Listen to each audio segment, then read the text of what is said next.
இவ்வுலகிலே மனிதர்களாகிய நாம் எவ்வளவோ பாவங்கள் செய்து கொண்டிருக்கிறோம். ஆனால் அல்லாஹ்விடத்தில் அதற்கான பாவ மன்னிப்பை கேட்கிறோமா என்று பார்த்தால் சற்று கேள்விக்குறியாகவே இருக்கிறது.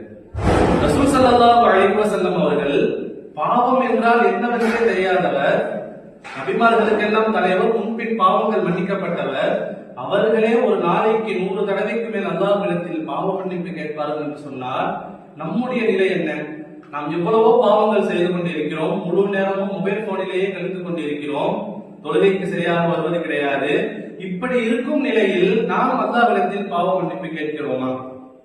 இப்போ மனிதர்கள்லாம் எப்படி நினைக்கிறாங்கன்னா, நான் அதிகமா பாவம் செஞ்சுட்டேனே, என்னை மன்னிப்பானா அப்படி என்ற மனநிலை மனிதர்களிடத்துல இருக்கு.